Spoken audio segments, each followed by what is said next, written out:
बिस्मिल्लाहिर्रहमानिर्रहीम। अस्सलाम वालेकुम टू डियर स्टूडेंट्स। मैं आपका tutor Raza Latif from government post graduate college Samundri. Course title vector and tensor analysis,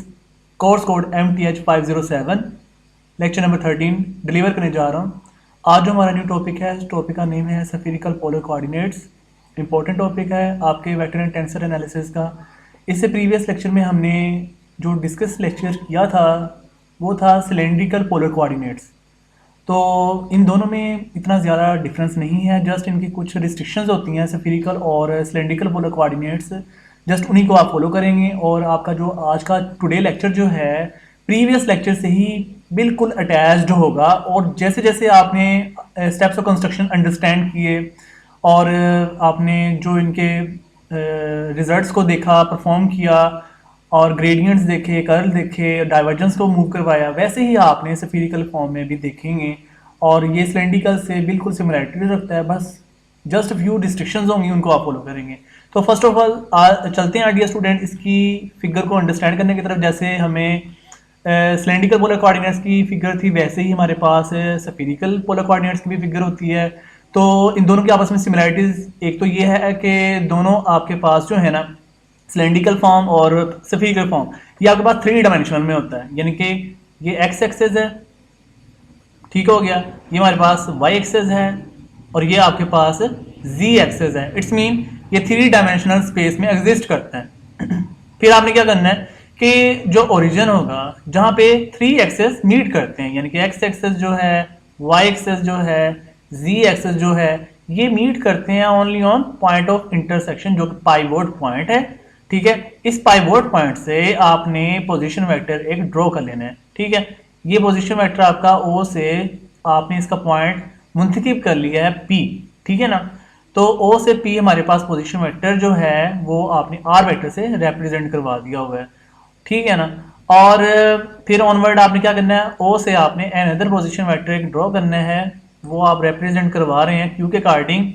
तो ओ से क्यू तक का भी हमारे पास एक रिप्रेजेंट डिस्टेंस एग्जिस्टेबल हो जाएगा। इसको हम यहाँ पे आर यहाँ पे शो अप नहीं करेंगे, यहाँ पर हम इसके कंसिडराइजेशन पे इसको फॉलो अप करवाएंगे। ठीक है ना, आपने जी एक्सेस के अकॉर्डिंग मूव करना है स्फेरिकल फॉर्म, ये इसकी रिस्ट्रिक्शन है। मतलब आपने ओ क्यू के अकॉर्डिंग अभी बात नहीं करेंगे, मतलब यहाँ पे आपने आर शो नहीं करना, बट आप ओ से पी को एज ए आर रिप्रेजेंट करवा रहे हैं। ठीक है ना, फिर आपने क्या करना है कि जो जी एक्सेस पे आपके पास एंगल शो अप करवाना है, यानी जी से जब आप क्लॉकवाइज मूव करेंगे तो आपके पास एंगल ये थीटा रिप्रेजेंट हो रहा है। यानी कि जी से आपने ऐसे पॉइंट पी की तरफ मूव करना है। ये जैसे मैं आपको बता रहा हूँ, ये आपको एरो भी शो करवाया हुआ है कि जी से ये एरो पॉइंट पी की तरफ मीट कर रहा है, तो ये एंगल थीटा होगा और ये किस अंदाज में है, क्लॉकवाइज सेंस में। और उसके बाद जो आपके पास ये कंप्लीट ऐसे ओरिएंटेशन है, ऐसे कंप्लीट क्यू तक जो मीट करवाती है,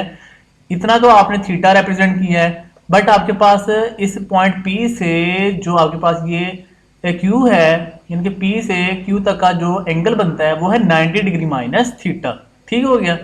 और जो आपके पास ये परपेंडिकुलर ड्रॉ हुआ है पी से क्यू की जानिब, यानी कि पी से जो आपने एंगल अपना जो परपेंडिकुलर ड्रॉ किया हुआ है, ये आपके पास पी से परपेंडिकुलर जो ड्रॉ किया हुआ है क्यू की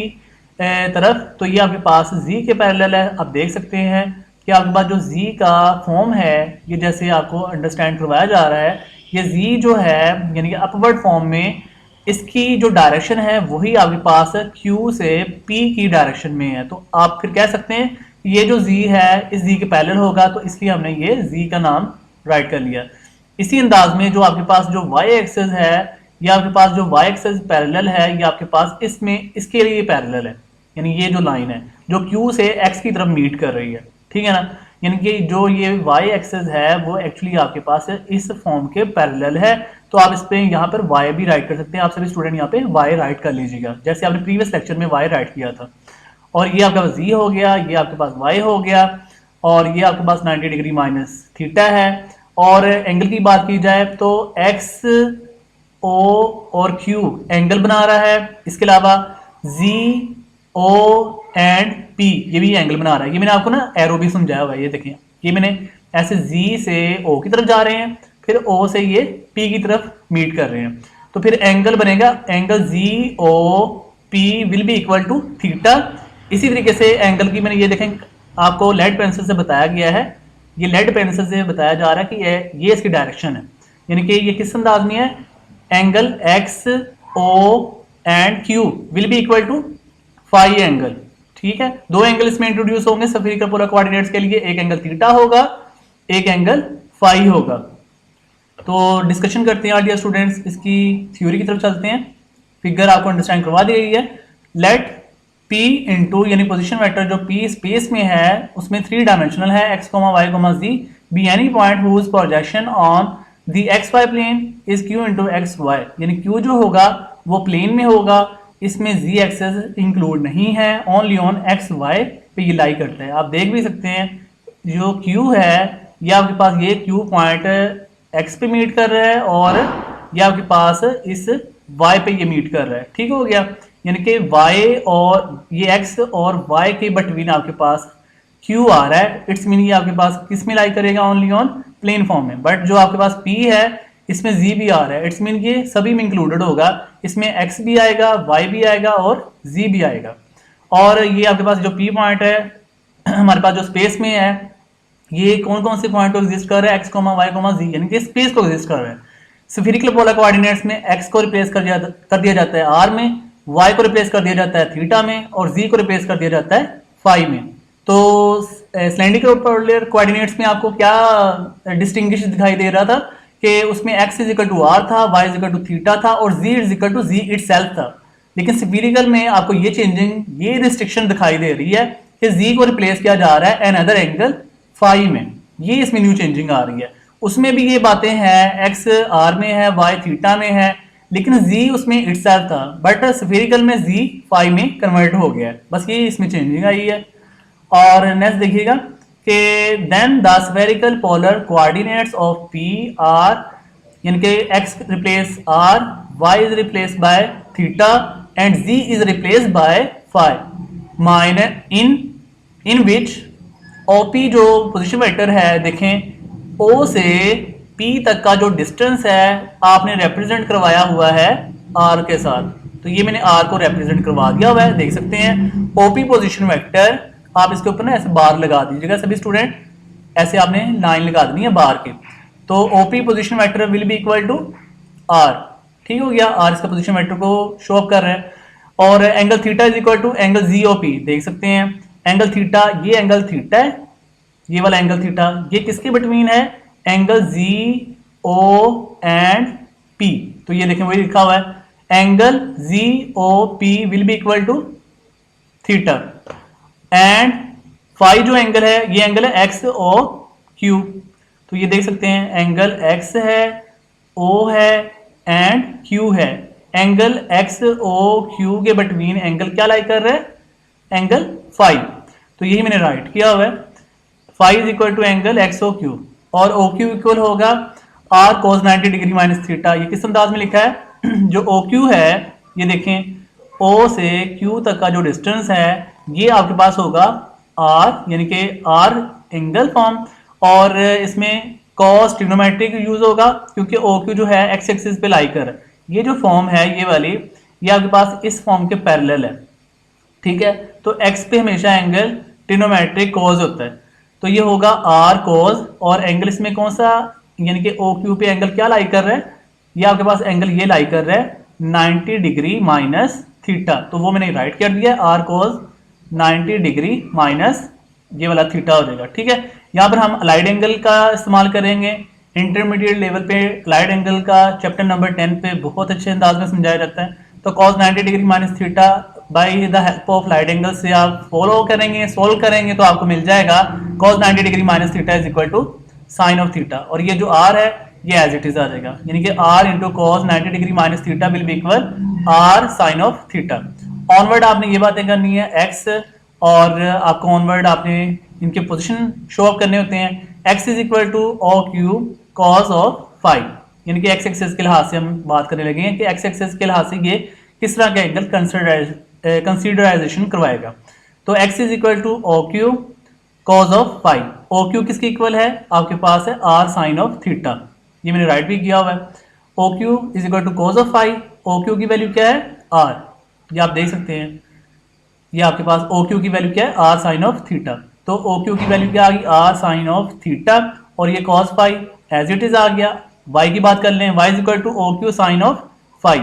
तो वाई में साइन एंगल होगा और एक्स में कॉस एंगल फॉर्म में होगा। तो y is equal to O Q sine of phi, O Q किसके इक्वल है, आर साइन ऑफ थीटा, तो वो मैंने ये राइट किया हुआ है, ओ क्यू की value r sine of theta और sine of phi as it is. तो y इज इक्वल टू क्या बन गया, r sine theta sine phi. ये लेड पेंसिल से राइट किया हुआ है, आप इसे कंप्लीटली अच्छे तरीके से राइट कर लीजिएगा। और z इक्वल है OP sine 90 degree minus theta, यानी z आपके पास ये OP के अकॉर्डिंग होगा, यानी कि इसमें पोजीशन वेक्टर OP राइट है। तो OP sine 90 degree minus theta, angle आपका 90 डिग्री माइनस थीटा ही होगा, और z के लिए आपका साइन एंगल ही यूज करना है। इस पर आपने लाइट एंगल यूज करना है, लाइट एंगल से साइन 90 डिग्री माइनस थीटा आपका आंसर आ जाएगा कॉज ऑफ थीटा। और ओपी किसके इक्वल है, देख सकते हैं, OP is equal to R, तो ये मैंने राइट कर दिया, ओपी की वैल्यू ये आर बन गई और ये sine 90 degree minus theta cos theta बन जाएगा। फिर आपने इसमें ट्रांसफॉर्म करनी है एक्स वाई और जी को, hence the transformation equation expressing the rectangular coordinates in terms of spherical polar coordinates are. Previous lecture में भी हमने ऐसे ट्रांसफॉर्म इक्वेशंस को ड्राइव करवाया था। अब हम स्फेरिकल पोलर कोऑर्डिनेट्स को ड्राइव करने लगे हैं एक्स फॉर्म में, वाई फॉर्म में, जी फॉर्म में, यानी कि जो एक्सेस हैं, एक्स एक्सेस, वाई एक्सेस, जी एक्सेस, जो इनके स्फेरिकल पोलर कोऑर्डिनेट्स हैं वो कुछ इस अंदाज में होंगे कि X is equal to R sine theta cos phi, ये हमने अभी डिडक्ट किए हैं। देखें, X is equal to R sine theta cos phi, ये मैंने राइट किया हुआ है। देखें, X is equal to R sine theta cos phi, और y इज इक्वल टू क्या है, y is equal to R sine theta sine phi, ये देख सकते हैं, y is equal to R sine theta and sine phi. और z is equal to, ये देखें, z is equal to r cos of theta and z is equal to r cos of theta, ये same as it is write कर दिया। ये हमारे पास 3 axis form में स्फेरिकल पोलर कोऑर्डिनेट्स को आपने ट्रांसफॉर्म कर दिया है spherical polar coordinates. It's mean कि आपके पास यहाँ पर r आ रहा है, थीटा आ रहा है और फाई इंक्लूड हो रहे हैं, r थीटा एंड फाई, इसमें फाई स्किप है, ओनली ऑन r और थीटा एग्जिस्टेबल है। तो इनकी कुछ रेंजेस होती हैं, वो आपने राइट करनी होती है। जैसे स्फेरिकल सिलेंड्रिकल पोलर कोऑर्डिनेट्स की रेंजेस थी, उसमें r की रेंज थी, थीटा की रेंज थी और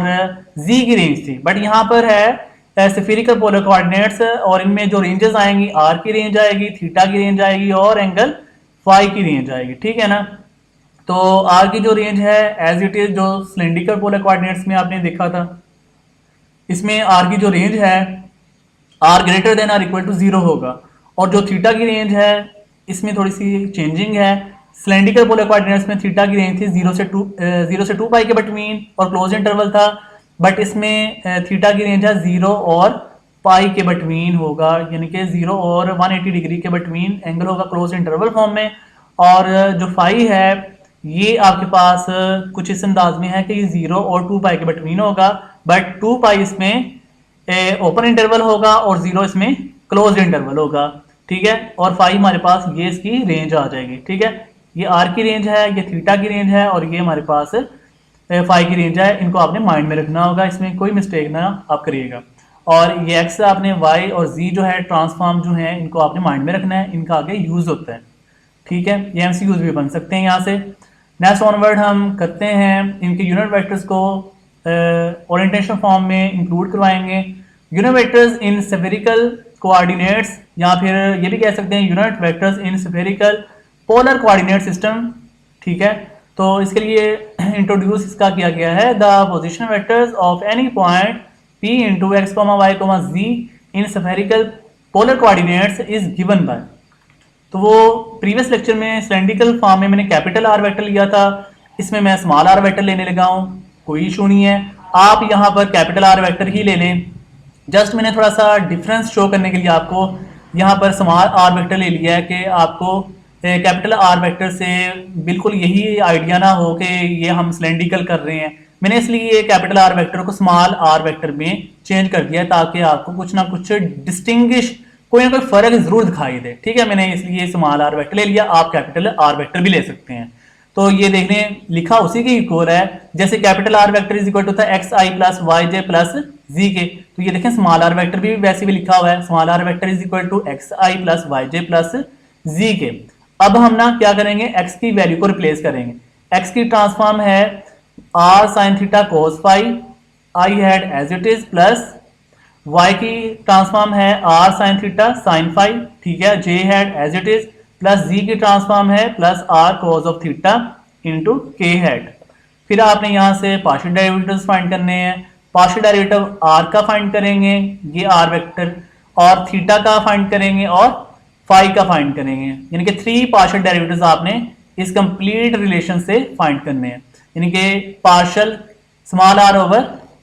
पार्शियल स्मॉल r ये वाला, partial r over partial theta ये फाइंड करेंगे, partial r over partial phi, मतलब 3 आपने पार्शियल डेरिवेटिव्स फाइंड करने हैं r थीटा एंड फाई। वो मैंने राइट भी किया हुआ है, the tangent vectors it's mean partial derivatives in the directions of r, यानी कि पार्शियल डेरिवेटिव आपने इस r का फाइंड करना है, and partial derivative of theta इसका फाइंड करेंगे, और पार्शियल डेरिवेटिव ऑफ फाई आप इसका पार्शियल डेरिवेटिव फाइंड करेंगे। टोटल कितने पार्शियल डेरिवेटिव्स हैं? 1, 2 एंड 3, यानी कि 3 पार्शियल डेरिवेटिव्स आपने फाइंड करने हैं, रिस्पेक्टिवली आर गिवन बाय। तो ये देखिए मैंने राइट किया हुआ partial are over partial R, ये मैंने फर्क है, ये आर वेक्टर फॉर्म में है, ये मैंने only on scalar point function में राइट किया हुआ है। तो partial are vector over partial R will be equal, ये देखें आप यहाँ पर आर क्लास पार्शियल डेरिवेटिव लेंगे तो आर का पार्शियल डेरिवेटिव 1 होगा, ये आएगा sine theta cos of phi into i, ये देखें sine of theta cos of phi into I, plus r का पार्शियल डेरिवेटिव 1 होगा तो ये आएगा sine theta sine of phi into j, ये देखें, और यहाँ से आर का पार्शियल डेरिवेटिव होगा 1 इंटू कॉस ऑफ थीटा, तो ये आएगा cos theta into K head. ठीक हो गया। ऑनवर्ड हमने ये क्या किया, पार्शियल डेरिवेटिव थीटा के लिहाज से लिया हुआ है। जब आप इस कंप्लीट रिलेशन का पार्शियल डेरिवेटिव थीटा के लिहाज से लेंगे तो ये आपके पास थीटा के लिहाज से साइन थीटा का पार्शियल डेरिवेटिव होगा कॉस ऑफ थीटा, तो ये आएगा R cos of theta cos of phi, ये देखें R cos of theta cos of phi into I hat, plus और इसका पार्शियल डेरिवेटिव थीटा के लिहाज से लेंगे तो ये आएगा R cos of theta into sine of phi, ठीक है, इंटू जे हेड, ये देखें R cos of theta into sine phi into J hat, minus आप इसका पार्शियल डेरिवेटिव थीटा के लिहाज से लेंगे ये आएगा minus are sine of theta into K hat, ये देखें minus are sine theta into K hat. फिर आपने partial are over partial phi लेना है, इनके पार्शियल डेरिवेटिव आपने फाई के लिहाज से लेना है, तो ये कॉस फाई का partial derivative minus sine phi होगा, तो ये आएगा minus are sine theta sine phi into I hat, ये देख सकते हैं आप, प्लस फिर आपने इसका पार्शियल डेरिवेटिव फाई के लिहाज से लेना है तो ये आएगा साइन फाई का पार्शियल डेरिवेटिव बनेगा कॉस फाई, तो ये बनेगा R sine theta cos of phi into J hat, ये मैंने राइट किया हुआ है, ठीक है। और इसमें फाई इंक्लूड नहीं है, इसमें ये जीरो हो जाएगा, ये कांस्टेंट टर्म्स होगी, पार्शियल डेरिवेटिव फाई यहाँ पर एग्जिस्टेबल नहीं है इसलिए ये जीरो हो जाएगा, इसलिए ये मैंने ऑनवर्ड प्लस के कंपोनेंट नहीं राइट किया, वो जीरो है। तो फिर आपने यूनिट वेक्टर्स फाइंड करने होते हैं, the unit vectors in the direction of R theta and phi are given by. तो पार्शियल डेरिवेटिव आपने फाइंड करने के बाद आपने यूनिट वेक्टर फाइंड करना होता है। यूनिट वेक्टर आप पहले फाइंड कर रहे हैं ई आर हेड, तो ई आर हेड क्या होगा, पार्शियल डेरिवेटिव जो आर होगा ओवर इट्स मैग्नीट्यूड होगी, partial are vector over partial are over its magnitude, its mean partial are vector over partial are whole modulus will be equal, partial are vector और partial R की value ये right कर दी है, यानी कि sine theta cos phi into I plus sine theta sine phi into J plus cos of theta into K head whole over partial are vector over partial R, इसका modulus लेना है, यानी कि ये मॉडुलस जब लेंगे आई कंपोनेंट का square बनेगा प्लस जे कंपोनेंट का स्केयर बनेगा प्लस के कंपोनेंट का स्केयर बनेगा, तो आपने ये डायरेक्ट सोल्व कर लेना है, ये मैंने डायरेक्ट सोल्व किया हुआ है, ये देखें साइंस के थीटा प्लस कॉस के थीटा प्लस साइंस के थीटा प्लस साइंस के फाई प्लस कॉस के थीटा। फिर आपने क्या करना है कि साइंस के ये आपके पास बन जाएगा साइंस के थीटा कॉमन, क्योंकि इसमें भी साइंस के थीटा होगा इसमें भी साइंस के थीटा होगा, और वो ब्रैकेट में यहाँ कॉमन पार्ट आएगा cos square phi plus science square phi, ये मैंने बना दिया हुआ है साइंस के theta into cos square phi plus science square phi plus cos के थीटा, ये एज इट इज होगा, ये हमारे पास ट्रिग्नोमेट्रिक आइडेंटिटी होती है, ये 1 हो जाएगी, तो ये आ जाएगा साइंस के थीटा इंटू 1, साइंस के थीटा बन गया, और साइंस के थीटा प्लस कॉस के थीटा अगेन आइडेंटिटी बन जाएगी, वो 1 होगा, 1 का स्क्वायर रूट 1, और 1 को डिवाइड कर देंगे ओनली ऑन ये टर्म आ जाएगी, ये देखिए मैंने ऐसे ही राइट किया हुआ है, ये upper term numerator as it is, और डिनोमिनेटर में साइंस के थीटा, और ये हमारे पास ट्रिग्नोमेट्री 21 इससे मल्टीप्लाई करेंगे साइंस के थीटा आ गया प्लस ये कोस के थीटा, और ये हमारे पास अगेन 1 होगा, और 1 का जो स्क्वायर रूट है 1 को डिवाइड करना है न्यूमरेटर पे, आपके पास again numerator part as it is आ जाएगा, यानी कि जो आपके पास न्यूमरेटर ये वाला कंप्लीट रिजल्ट है तो ये एज इट इज, इसमें कोई भी आपने चेंजिंग नहीं करनी, और ये आपके पास रिक्वायर्ड ई आर हैट, यानी कि पोजीशन वेक्टर आपने आर का यूनिट वेक्टर फाइंड कर लिया है ई आर हैट, ठीक है, यानी ये आपने फाइंड कर लिया है ई आर हैट। ऑनवर्ड आपने क्या करना है, ऑनवर्ड हम ई थीटा हैट फाइंड करेंगे। इसके लिए इक्वल होगा partial are vector over partial theta over its magnitude, partial are over partial theta into whole modulus. Partial are vector over partial theta की वैल्यू ये हमने राइट कर दी हुई है, यानी ये क्या है R cos theta cos phi I hat plus R cos theta sine phi J hat minus are sine theta A hat whole over, ये हमारे पास इसका मॉडुलस लिया हुआ है, यानी कि ये होगा r square cos square theta plus are square cos square theta cos square phi और plus are square cos square theta sine square phi plus are square sine square theta. फिर आपने इसको सोल्व करना है, are square cos square theta common आएगा, bracket में रह जाएगा cos square phi plus sine square phi, वो ट्रिग्नोमेट्री आइडेंटिटी होगी वो 1 होगी। फिर ये बन जाएगा R square cos square theta, फिर आपका गेन आर स्क्वायर कॉमन आएगा, फिर कोस square theta plus sine square theta bracket में आ जाएगा, वो ट्रिग्नोमेट्री आइडेंटिटी हो जाएगी, वो 1 होगी और 1 का स्क्वायर रूट 1 होगा। इस केस स्क्वायर रूट कैंसिल कर दिया, आर आ गया, ये आर से आर न्यूमरेटर में कैंसिलेशन हो जाएगी, न्यूमरेटर में आर होगा डिनोमिनेटर में भी आर होगा, क्योंकि आपका न्यूमरेटर में ना देखें सभी में न्यूमरेटर में आर कॉमन आ रहा है, यहाँ पे भी आर 1 टाइम है, यहाँ पे भी आर 1 टाइम है, यहाँ पे भी आर 1 टाइम है, तो आपने ये आर स्टार्टिंग पे चाहे कॉमन ले लें या एंड पे कॉमन ले लें। मैंने एंड पे जाकर ये कॉमन लिया हुआ है, न्यूमरेटर में ये आर हमने कॉमन लिया है इस कंप्लीट रिजल्ट में से,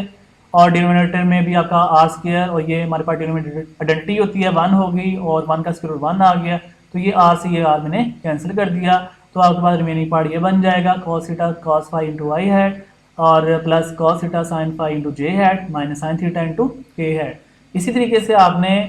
यूनिट वेक्टर फाइंड करना है फाई के लिहाज से, तो ई फाई हैट इक्वल होगा partial are vector over partial phi over its magnitude, यानी कि ये हमारे पास मैग्नीट्यूड है partial are vector over partial phi whole modulus term. तो ये हमारे पास partial are over partial phi की वैल्यू है minus are sine theta sine phi I hat plus r sine theta cos phi into j hat whole over its modulus term, यानी कि ये होगा ये हो जाएगा plus are square sine square theta sine square phi, क्योंकि जब आप स्केल लेंगे तो नेगेटिव क्लोज हो जाएगा, नेगेटिव रिमूव कर देते हैं, तो ये आ जाएगा R square sine square theta sine square phi plus are square sine square theta cos square phi. फिर आप देखेंगे आपके पास डिनोमिनेटर में R square sine square theta common आएगा, अनकॉमन क्या होगा sine square phi plus cos square phi, वो मैंने राइट किया हुआ है, ये ट्रिग्नोमेट्रिक आइडेंटिटी है, ये 1 हो जाएगी, ठीक है, और 1 का स्क्वायर रूट 1 होता है और ये 1 स्क्वायर रूट आप ऑनवर्ड डिवाइड कर देंगे, आपके पास न्यूमरेटर आंसर आ जाएगा। आप देखेंगे न्यूमरेटर में भी कुछ कॉमन आ रहा है, तो न्यूमरेटर में आर साइन थीटा यानी कि इस कंप्लीट टर्म में आर साइन थीटा ये है इस कंप्लीट रिजल्ट में भी आपके पास आर साइन थीटा इसमें भी है, तो आप आर साइन थीटा कॉमन लेंगे तो ब्रैकेट में आएगा माइनस साइन फाई आई हैट, ये राइट कर दिया, plus cos phi into j hat, ये राइट कर दिया। फिर आर साइन थीटा डिनोमिनेटर में भी है, न्यूमरेटर में भी पड़ा हुआ है, ये आपने ऐसे कैंसिल आउट कर दिया, और ये रिमेनिंग पार्ट न्यूमरेटर में माइनस साइन फाई आई hat plus cos phi J hat ये रह जाएगा, ठीक है, और डिनोमिनेटर में आपके पास ये ट्रिग्नोमेट्रिक आइडेंटिटी थी यूनिटी थी, ये आपके पास ट्रिग्नोमेट्रिक आइडेंटिटी जो यूनिटी है ये कैंसिल आउट हो जाएगी, क्योंकि ये 1 है, 1 का स्क्वायर रूट ये 1 बनेगा, 1 को डिवाइड कर देंगे ओनली ऑन न्यूमरेटर, यानी न्यूमरेटर ये वाला पार्ट रह जाएगा, यानी minus sine phi I hat plus cos phi J hat, hence which is the required relation for unit vectors as a R vector और थीटा और फाई। आगे हम स्केल फैक्टर्स फाइंड करेंगे। स्केल फैक्टर्स कौन से होते हैं जिसमें आप h1 h2 h3 फाइंड करें। आप स्फेरिकल की बात करना चाह रहे हैं तो स्फेरिकल में जो स्केलर फैक्टर्स होंगे या स्केल फैक्टर्स जो होंगे वो होंगे h1 is equal to H R, ठीक है, और h2 is equal to H theta and h3 is equal to H phi, ठीक है, ये हम फाइंड करेंगे। The scale factors for spherical coordinate system, या फिर आप ये कह सकते हैं the scale factors for spherical polar coordinate system are given by, ठीक है ना। तो h1 is equal to H R is equal to, ये मेरे पास क्या होगा जो हमने यूनिट वेक्टर्स फाइंड किए उसमें जो मॉडुलस टर्म थी वो हमारा h1 होता है, तो h1 is equal to H R is equal to partial are over partial r, यानी partial are vector over partial are whole modulus होगा। इसको आपने सोल्व करना है, तो ये हमने मॉडुलस अभी सोल्व भी किए हुए हैं, उन्हीं को आपने एज इट इज सोल्व कर देना है। ये होगा यानी कि पार्शियल आर वेक्टर और पार्शियल आर को जब आप मॉडुलस लेंगे मैग्नीट्यूड फाइंड करेंगे तो आई कंपोनेंट का स्क्वायर प्लस जे कंपोनेंट का स्क्वायर प्लस के कंपोनेंट का स्क्वायर, ये आएगा साइंस के थीटा कॉस स्क्वायर फाई, आई कंपोनेंट का स्क्वायर प्लस साइंस के थीटा साइंस स्क्वायर फाई, ये हमारे पास जे कंपोनेंट का स्क्वायर हो गया, प्लस कॉस के थीटा, ये हमारे पास के कंपोनेंट का स्क्वायर हो गया, और होल स्क्वायर रूट आ जाएगा। ठीक है, फिर ऑनवर्ड यहां से आप देखें कॉमन आ रहा है, ये आपका यहां से साइंस के थीटा कॉमन आ रहा है, तो साइंस के थीटा कॉमन लिया तो ये ब्रैकेट में आ जाएगा cos square phi plus science square phi, ये plus as it is cos square theta, ये भी एज इट इज। अब ये जो ब्रैकेट में है ये cos square phi plus science square phi trigonometric identity है, ये 1 हो जाएगी, 1 मल्टीप्लाई साइंस के थीटा आ जाएगा, न्यू स्टेप में मैंने यही राइट किया हुआ साइंस के थीटा प्लस कॉस के थीटा, ये अगेन आइडेंटिटी बन जाएगी, 1 का स्क्वायर रूट बन जाएगा, 1 का स्क्वायर रूट 1 होता है, इट्स मीन आपके पास h1 HR 1 आंसर आया। तो स्फीरिकल पोलर कोऑर्डिनेट में आपके पास h1 HR जो है यानी कि r स्केल फैक्टर जो होगा वो आपके पास ऑलवेज 1 होगा। इसी तरीके से हम h2 फाइंड करते हैं, h2 h थीटा, और h थीटा क्या होगा, partial r vector over partial theta whole modulus, वो होगा जैसे ये मैंने ऐड किया हुआ है, ये हमारे पास h1 HR है, तो ये partial r vector over partial r whole modulus है। तो अगर h2 की बात करें तो ये होगा h2 h थीटा, और इक्वल होगा h partial r vector over partial theta का होल मॉडुलस, जैसे ये है ना, ये r की जगह थीटा आ जाएगा। तो ये फिर आप जब सोल्व करेंगे आएगा आई कंपोनेंट का स्क्वायर प्लस जे कंपोनेंट का स्क्वायर प्लस के कंपोनेंट का स्क्वायर, तो ये आई कंपोनेंट का स्क्वायर हमारे पास है आर स्क्वायर कॉस के theta cos square phi, plus ये जे कंपोनेंट का स्क्वायर है plus are square cos square theta sine square phi, plus ये हमारे पास के कंपोनेंट का स्क्वायर है are square sine square theta. फिर यहाँ से देखें कॉमन आ रहा है, यानी कि ये फर्स्ट फैक्टर ये सेकंड फैक्टर में से आर स्क्वायर कॉस के थीटा कॉमन आ रहा है, तो ये आर स्क्वायर कॉस के थीटा कॉमन लिया तो ये रह जाएगा cos square phi plus sine square phi uncommon part, और ये ब्रैकेट में जो है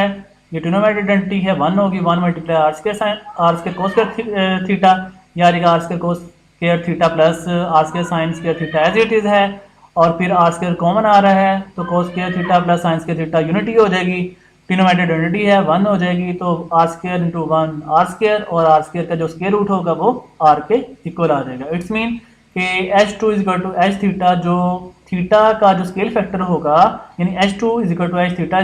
r होगा, ये आपने माइंड में रखना होगा। ठीक है, h1 हमने फाइंड किया और h2 भी फाइंड कर लिया, अब हम h3 फाइंड करेंगे, तो h3 h5 and h5 is also equal to